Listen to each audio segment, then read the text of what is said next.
Okay, so I'm Alvaro. Going to give a talk about prototyping tools for hardware and firmware. I came up with this 2 days ago. I didn't know I was going to present, so forgive me for anything that's rough around the edges. So, nope, it's not going to work. There we go. Okay, so I'm going to cover some tools I've used in developing firmware and testing hardware, some services I've used as well that facilitated, and some random tips and stories. I'd probably just talk about my background real quick. I'm an electrical engineer, but I mostly do firmware for a living, and I've worked at Apple, at TI, and a few other places doing these kind of things. So first thing you want to do in debugging, or for prototyping and developing things, you want to measure stuff, right? So some of the basic things I've used is, this might be a little basic for some people. Maybe if you're from the software world, it'll be a little new, but I'll get through it. So here are some tools that I usually use for prototyping hardware. I'm going to start with the Multimeter. You might have one, hopefully. It's the first thing you want to do if power's not working. Let's measure what the voltage is. I recommend, even if you can't get a fancy one, even a cheapo one is great for continuity testing. Let's see if two things are shorted, something like that. And then once you start doing some more fine stuff, you might want to get a little higher precision one. But you don't need a fancy one. You could just get away with a low one. But most kind of problems when bringing up hardware, not most, I don't want to say most, but a lot of them can be solved by just saying, like, do I have power? And a lot of the cases is you don't. You think you do, but that's first tool, one of the first tools I would get when starting out. Another thing, power supply. You want to provide power for your things, right? A lot of times, USB 5 volts is great. Once you start making your own boards, I highly recommend getting a current limited power supply.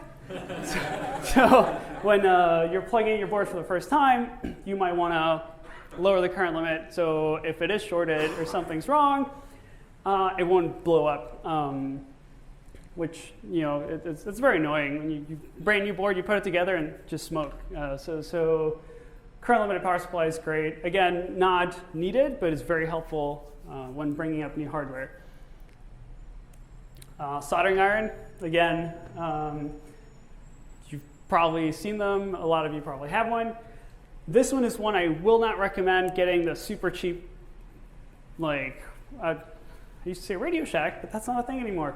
The super cheap one, they just plug in straight to the wall. And if you are going to do soldering anything that's more than through hole, I highly recommend getting the Hakko Weller. There's some fairly cheap, like $50 ones, or you can get the Chinese clones that are also pretty good, but it makes a huge difference getting a temperature controlled and a good tip. It saves you a lot of time. So again, if you're just playing with Arduino, you might not need it, but if you start making your own boards, it really helps. And then there's much fancier ones that are great, but it's too expensive. Another fun thing, microscope. This is also kind of an upgrade. I got this one for free from a friend. Makes a huge difference when you start playing with surface mount components and you're putting down a microcontroller or something like that. It really helps seeing the shorted pins. They have much cheaper camera microscopes. They're not great to solder live under, but great for inspection. It's great. Jumper wires, yes, you should have so many of them. They sell them in kind of, they're all, English is failing me. Ribbon cables. Yeah, you can buy a ribbon cable for a lot cheaper and just pull them out, and super cheap. They're great. I don't know why I took pictures of my toolbox, like screwdrivers, tape, measuring tape, I don't know, sewing kit. These things, in case you don't know about them, they're great. They're just resistor bucks. I have the through-hole version and a surface mount version, but basically you can get samples from a ton of different values And again, when you're prototyping a board and you might be not sure which values you need, you just have all of the values, and you can get these on Amazon and stuff. They're pretty cheap, super useful to have. This is heat shrink tubing, again, also an Amazon purchase. Whenever you're doing any kind of wiring, instead of using electrical tape, heat shrink tubing is great. Super cheap and actually looks professional. More things, wire cutters, those are great. Tweezers. These brushes I think I use for removing flux. Anyway, stuff. Solderwork, another great addition that a lot of people don't think about when they start soldering, but if you're doing surface mount, the best way to repair a solder blob on shorting a few pins is just get some solder wick, you heat it with a soldering iron, and you're happy again. Different gauges of wires, have solder, little 30 gauge wire for small reworks. Anyway, it's useful. Okay, now we're going to get some more actual measuring tools. You might have heard of logic analyzers. If you haven't, you should look them up. It's basically measure digital signals with respect to time, but lots of them at a time. So it's not an oscilloscope where you're measuring 1 or 2 analog signals. This is made mostly for digital. But whenever you're talking from one device to other devices and you're writing code and it's not working, the first thing, I have some examples. Chris is trying to do some I2C development and it's not working. First thing you do is you get out your scope or your logic analyzer, and then it works usually. But so one of the options is really cheap is the Saley logic analyzer. It looks like this. This is an example of me using it. They have 4, 8, or 16 channel versions of logic analyzer, and the new ones you can also do some analog. You can basically like a small oscilloscope. The nice thing with this one's, they will decode the digital signals going through. So if you're doing a serial data or SPI, I2C, or other protocols, you will see them on your computer go through, and then you just say decode, and you actually see the decoded data going through. So for debugging, here I have a picture of that.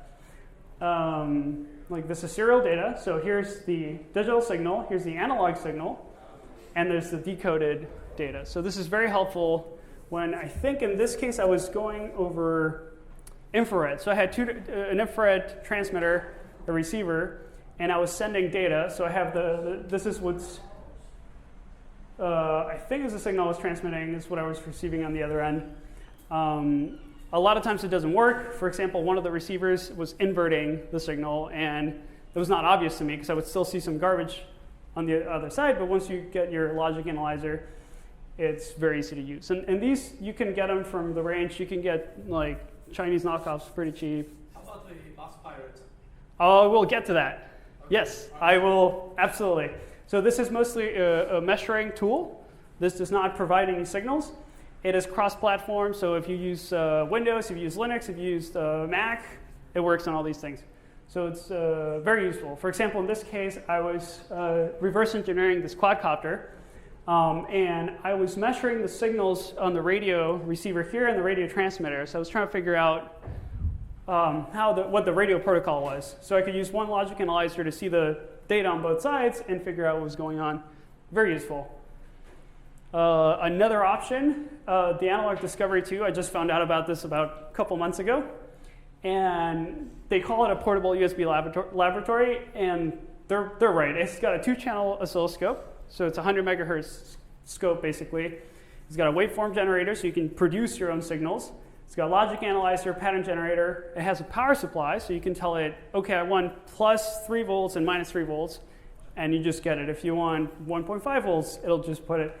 And it has a USB input. It's got a spectrum analyzer, waveform network analyzer, and again, cross-platform SDK. So very useful when you're trying to debug on the go, like if you're traveling or if you're at a competition sometimes or a conference. I do robotics competitions sometimes. So it's very useful to have these portable tools. So I've used them at work because then if you're trying to work with a microcontroller and you don't want to have that big power supply, you could use this for in a hurry, and it works great.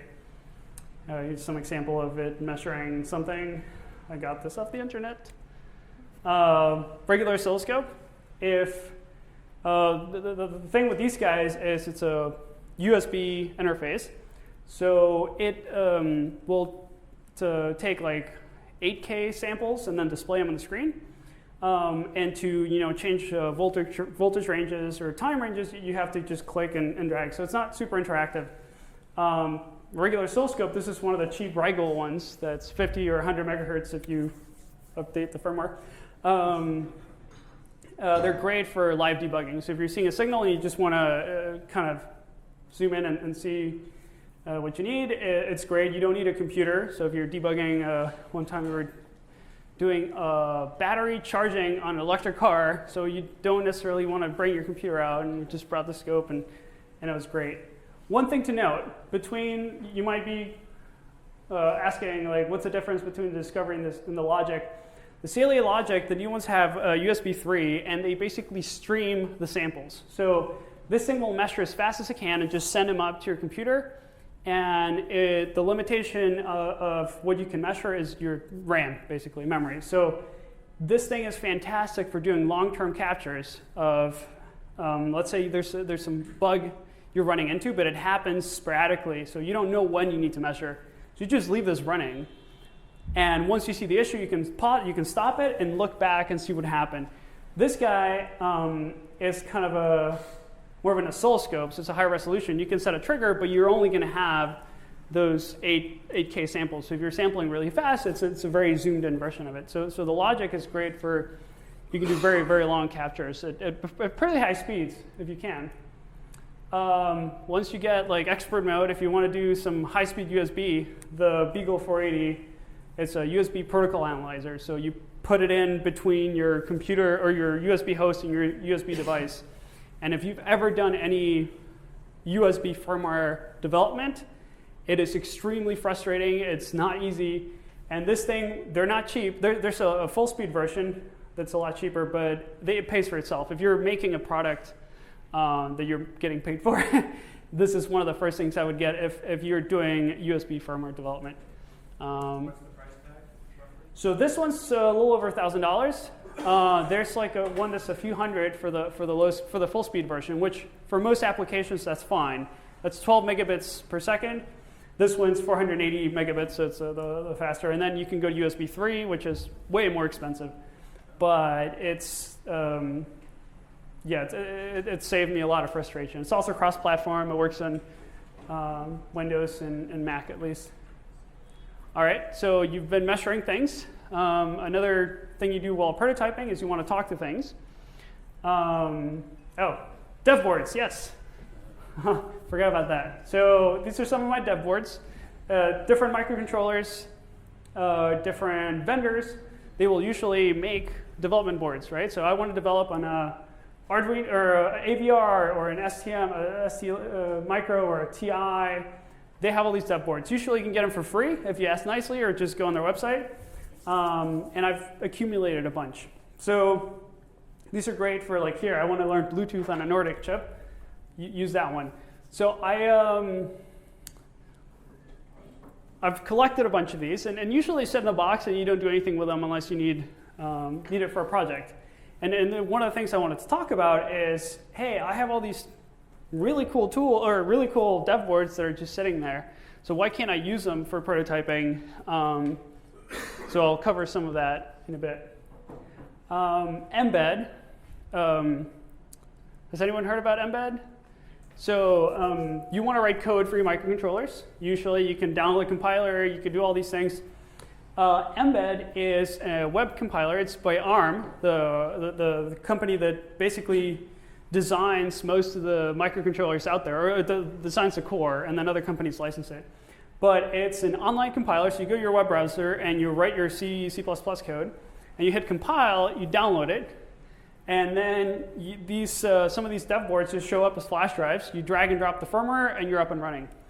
A lot of vendors are supporting Mbed, and they have tons of libraries. So it's kind of if you imagine Arduino, but on steroids. it's a great if you want to just get something working quickly. It might not be production quality, but if you want some code, it works great. Some people are worried about like, oh, I need the internet, I need to be online in a web compiler. They do offer an export function, and you can export to a variety of different compiler and IDs that are like, you can get GCC, which is the open source compiler. They have IAR and a bunch of other export functions. So this is what it looks like. It's just on a web browser, and you're writing firmware, which is pretty neat because you can do it in Linux and the Mac. You don't have to install anything. Another thing, you want to talk to devices. You want to use USB serial connection. So it's just a device that converts USB to RS-232 or to just a TTL UART. Most popular vendor, you've probably heard of them, FTDI.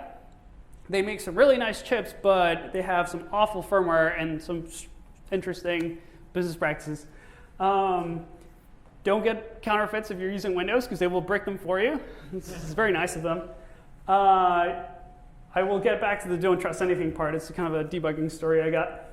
And there are some alternatives. If you just Google FTDI alternatives, there's a Reddit or EV blog forum listing some microchip parts, some Silicon Labs alternatives that don't require drivers, which is nice because you use the standard USB CDC.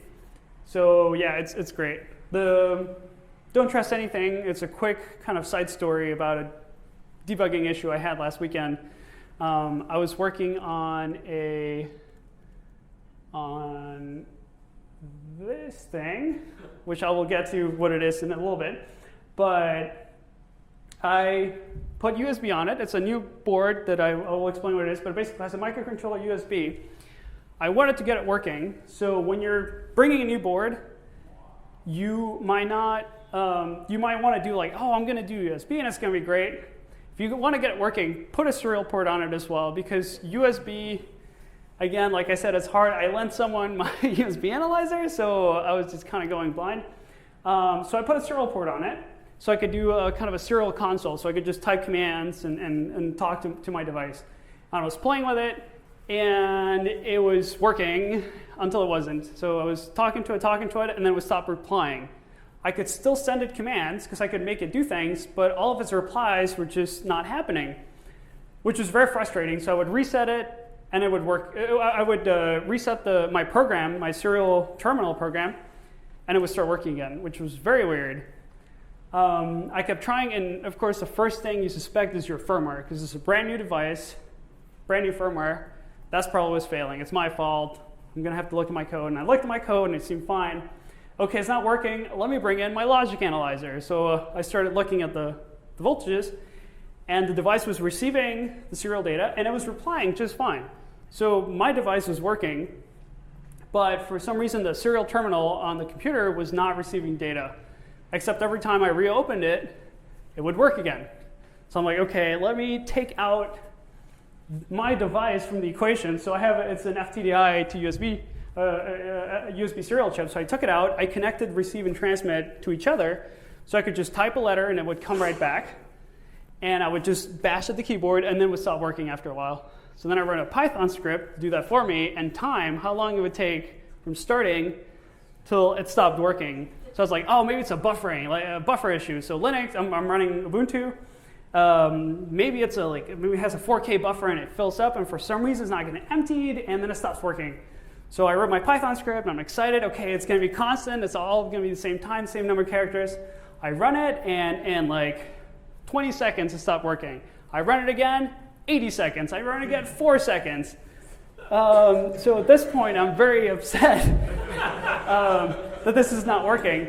So I disconnect it, and I say, OK, this is FTDI garbage. So let me try another part. I got another USB serial adapter. I plugged it in. Same thing. 4 seconds, 10 seconds, 20, like just completely random. I tried a third one from a different manufacturer. Same thing. So at this point, I'm extremely angry. I just restart my computer, and it starts working again. And I kept working for a little bit, and then it stopped working again. And all I'm trying to do is get this working, like my board. I just want to write firmware to do stuff, and the stupid serial terminal is not working. Eventually, I realized I was plugged into a USB hub. And I was like, hey, maybe what if I plug it in straight to my computer? And it fixed it. The stupid USB hub was causing issues, but that's the last thing I thought of. So that's why I want to say don't trust anything. Don't trust that USB hub you bought, really nice USB hub you got, works, because it might not. So I still haven't figured out what was going on, but yeah, don't trust anything. All right, Bus Pirate, you mentioned.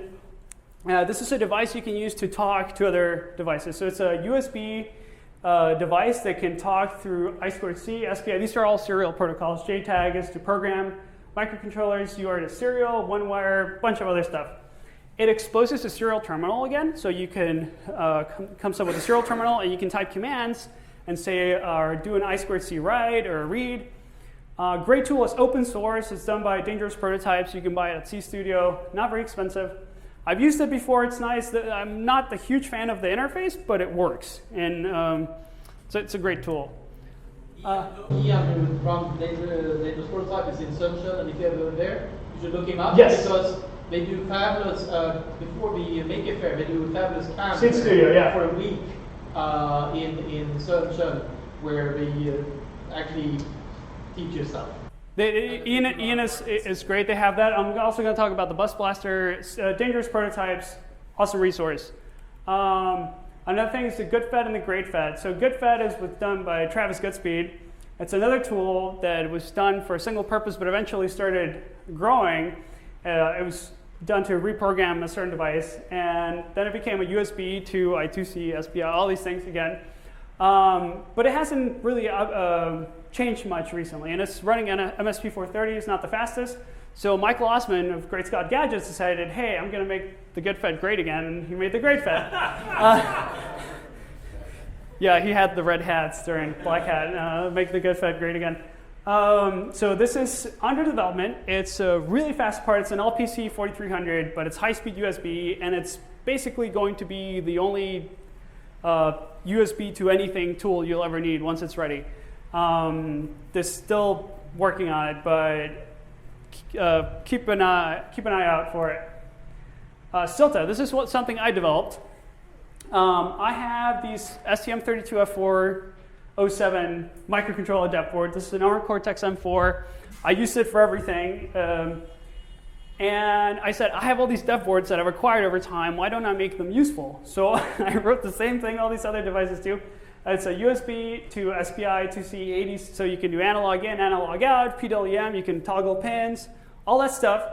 And I exposed a little serial terminal, but I wrote a Python wrapper around it. So you can just say, in Python, you can instantiate your Silta bridge. Silta means bridge in Finnish. I'm not very creative. It's just like it's a bridge. I'm just going to call it a bridge. And you can do a lot of testing. So you have a new sensor, and a new I2C sensor. Plug it into this board, and you just in Python start testing until you get it working without having to compile anything ever. It's got USB bootloader, so you don't have to do any like fancy programming. You just download the standard USB DFU tool, and you can start playing with it. It's on GitHub. Here it is in action. I'm making a cheese cave, so I'm going to make cheese, and this is a little mini fridge, and I've got this board, and it's got some relays to control power to a fan, to a humidity, like a mister, a water pump. It's got temperature sensors, all that stuff, and I didn't have to write a single line of firmware. I've been prototyping all that, just writing Python and running it, and this is acting as a bridge. So it's kind of useful. Here it is. I'm using the same dev board for prototyping a quadcopter reverse engineering. So this is a remote control for the quadcopter. I removed the microcontroller and replaced it with my own. And I'm just using the radio chip of this part, so it's kind of a weird way of doing things. But it worked. I was able to hijack, well, okay, the hijacking almost worked, but I'm able to listen to quadcopter remote pairing, so I can see who's flying their quadcopter, and then I can push a button and transmit it right before they do, and basically the quadcopter crashes, which is a lot of fun. Yeah. Okay, so this is the board you saw earlier. This is for my cheese cave. It's another prototyping board. It's a little STM32F0, I think. So it's a Cortex M0 with USB. And you'll see I have I2C, I2C, I2C. I have a lot of I2C buses here. The reason is, for some, I don't understand why temperature and humidity sensor manufacturers all decided to use the same I2C address further apart. So I wanted to compare temperature, humidity sensors from various manufacturers. And if I put them in the same I2C bus and they have the same address, that does not work, which is very annoying. So I have to put an I2C mux, and now I can plug in 16, because one of them does have an address bit you can change. And I'm using the same kind of firmware I used for the Silta thing, which is Python to blah. So now I can use Python to test all these different sensors, and I have outputs to talk to the relays, and that's a work in progress. I wish I could talk more about it, but here it is plugged into a bunch of different temperature sensors. Okay, I feel bad if I don't mention Arduino. It's great for prototyping. I guess I kind of grown out of it, but if I was starting, it's a great way to start. Again, cross-platform, easy to use, tons of community support. It's great. If you are using Arduino, though, more seriously, I would recommend getting a Teensy instead, which is just Arduino on steroids, but small. It's got great support, super fast. Yeah. Another option there is for prototyping things is Raspberry Pi and the BeagleBone, and then the Raspberry Pi Zero. This thing is $5. It runs Linux. It's insane. If you are going to do something that you're going to be doing networking or Wi-Fi, like now we have the SP8266, which I have not played with, so I'm not talking about it, but I highly recommend just getting one of these things. They're not very expensive. The Linux, everything's done for you, and then you can talk to your sensors through serial. They also have I2C and stuff. So for prototyping, if you're not cost sensitive, I would just get one of these and develop your thing quickly instead of trying to make it super small and power efficient. If you're just going to plug it in for a one-off, these things are great. Okay, programming things. You write code for a microcontroller, you compile it, you have to program it into your device, and you want to do some debugging. Bus Blaster is similar to Bus Pirate. It's open source, done by Dangerous Prototypes. And it works with OpenOCD, which is an open source debugging tool, program, and JTAG, which I saw on their website. I don't know what it is, but they support it. Yeah, so if you need a programmer and you want to go open source, this is great. ST-Link is the ST Micro programmer.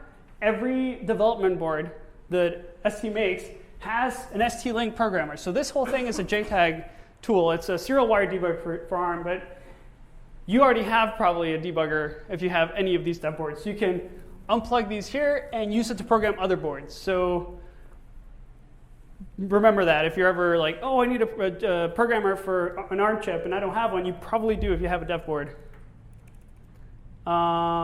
J-Link, this is industry standard. This is not cheap, but it works. They do have an affordable educational version, so like $50, but normally you're looking at $350 or above. But it works. It's the Linux, Windows, Mac. It works with all the industry tools, so IAR. It works with the open source tools as well. It's great, but it's expensive. So unless you're a student or not planning on making money, I wouldn't recommend getting it. If you do have money, then this is the thing. Unless, I just found out about this one too, the Blackmagic Probe B2. This one is also an ARM debugger, but it exposes, basically you plug it in through USB, and instead of exposing like some serial interface, it just exposes a GDB server. And I don't know if you guys are familiar with it, but GDB is the GNU debugger, and you can basically connect to it as if it was a network device, and it works on cross-platform. You don't need to worry about setting up all these configuration files for talking to a particular target. It just detects it. They support quite a variety of them, and it's fairly cheap. It's like $50, I think. And it's open source. You can make one yourself. They have firmware, the Blackmagic firmware you can put on the ST Micro debugger. So that green board I had, I can put this firmware on it and have this great debugger. And yes? What's the difference between GDB and OpenOCD? So OpenOCD kind of sits in the middle. OpenOCD will connect to your JTAG device, and OpenOCD can expose a GDB port. So OpenOCD, you get the low-level commands of like read memory or write memory. GDB can link that to your source code and say, halt the processor, which line of code am I in? And you can step through the code and actually see the source code as you go through, whereas OpenOCD will just tell you you're at this instruction, and that's all you got. So you can skip that like middleman, I guess. Making things, EDA tools, if you guys prototype and you want to do electronics, KiCad is open source. Yes, Chris, yay. Chris teaches a course in it, it's great. Eagle is kind of the previous standard for open source projects. It works great. It's also cross-platform. There's that cheesecake controller thing I was working on before I laid it out. Ushpark, if you want to make PCBs, $5 per square inch for 3 boards. This is done by Lane, which is one of the nicest people in the world that I've met. You basically upload your board file, and in a couple of weeks, if you pay more, you get it earlier. In a couple of weeks, you have 3 copies of your PCB, and it's purple, and it's awesome. So if you ever need to make PCBs, this is one of the best ways to do it. Want to upgrade? Okay, I want to make some fancy PCBs, and I don't want to put all the parts in it. There's options as MacroFab or PCBNG, where you put up your board files, you put up your bill of materials, and they manufacture the boards, they order the parts for you, and they place them all. And then you just get them. It's a little more expensive, but not as much as you think. And it's great. I don't know why I put the PCBNG logo on this one, but 3D hubs, if you want to 3D print things and you don't have a 3D printer, I've debated getting one, but I've decided against it because they're not that cheap and they require a lot of tinkering. So if you just want to print something, this guy will basically connect you to 3D printers in your area. So people with 3D printers at home or small businesses, and you get a quote. So you upload your 3D file, you get a quote that's saying like, this is going to cost $10 to print, and you can pick it up or get it mailed. Fantastic option for prototyping physical things. For CAD, if you want to make things to print out, Onshape, it's not open source, but it's free for public use. So if your model is publicly accessible, it's free. There's Autodesk Fusion, it's not cheap. The 3D CAD world is not, the open source tools are not quite up there, so I recommend these instead. I was working on the little Nerf gun thing. These things spin around and it shoots things, but that was an Onshape. And I actually got these wheels printed out, and it was terrifying when they spin at like tens of thousands of RPM. It was scary. Parts Badger, I personally have not used this, but this is a machining service that was recommended to me by someone. So if you need, instead of 3D printed, you need something machined, these guys will do it again in a few weeks. So you upload your file, you say which material it is, they'll give you an instant quote, and then you can print it. I'll probably put a link to the slides on the meetup page if I'm going way too fast. Okay, if you want to visualize processing things, Python, kind of new to it, but you have your new project and you're measuring things and you want to kind of visualize them or do some number crunching with it, I highly recommend Python. Matplotlib is great for plotting stuff. It's great for prototyping. There's MicroPython. I didn't speak about it, but it was mentioned previously, where you run Python on your microcontroller. Very easy to learn. I come from a C background, and Python was actually not that bad. Here are some plots of my humidity and temperature controller. So I was trying different ways of controlling humidity inside of a mini fridge. So I was turning on a fan and I had a mist device. And so anyway, it was really cool to see. For example, this is the temperature of the fridge and the humidity. And it varies like crazy. And it's not obvious from just opening it up that it's constantly changing. But I put some measurement devices on it, and I quick Python script, and now I understand it better. Some random tips. Like I mentioned earlier, just get something working. I highly recommend you just go with whatever works first and get fancy later. If you playing with infrared, you probably are not, but if you do, a lot of people recommend getting a camera because you can point like your TV remote to a camera and you can see if the LED is toggling. Except a lot of these new cameras have an IR filter on it. If you have an iPhone though, the front-facing camera does not have an IR filter, I found out, which is really useful for debugging. Another expert mode tip is a thermal camera. You have access to one. Now they have like $200 ones you can plug into your phone. I was talking about shorting boards earlier. If you have a short and you don't know where it is, get a thermal camera, you just look at it.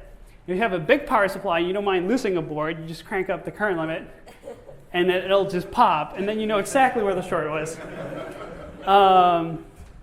One other thing about prototyping, using hot glue with a soldering iron. Let's see if this works. You can cut small pieces of hot glue and just melt it in place with a soldering iron. So for example, here I did some very fine soldering to a little chip, and once you hook up probes to it, it breaks right off. Sometimes you put tape on it, but it was not good enough. So you get a little bit of hot glue, and it just melts right in, and it's perfect for spot setting things. Question?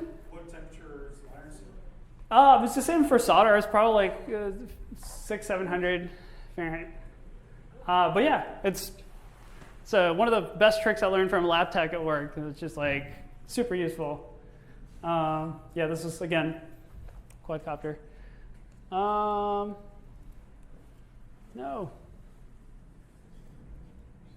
And I had some stories, but I don't think we have time. So, any questions? It's a cheese cave. What's a cheese cave? All right. So, to make cheese, you get milk, and then you add some like Rennet or some citric acid and stuff. You let it coagulate, and it sits, it solidifies. Then you let the whey kind of go out, and you put it in a cheese mold. And certain cheeses like cheddar or brie, you have to age them. So you have to age them, let them age at a particular temperature and humidity. So a cheese cave, traditionally, were actual caves where you have all these cheese wheels sitting there at a controlled temperature and humidity. So I'm trying to make a small one that I can put in my room with a mini fridge so I can make some cheeses and then have a temperature and humidity control to make it. I had a question. So when you're trying to start something new and you're not working for a big company, you know, at the beginning you're just kind of bootstrapping it and soldering things in a toaster oven or whatever. Yep. And eventually you get to the stage where you want to make 1,000 of something. Uh-huh. And there's sort of this like chasm between like real deal heavy manufacturing and like wanting to make 1,000 of something. Yep. And like people talk about the valley of death in business, but I feel like it's like the valley of death in hardware. And just do you have any advice for like what to do when you kind of get out of, you know, toaster oven mode like you're before like heavy production? So if you're not doing it yourself, like Macrofab and PCBNG are actually, that's where they're trying to go into. So they can make one-off boards, but they also do more. But one thing I would recommend is you start to have to think about designing for manufacturing, right? You have to start thinking about how are you going to test this?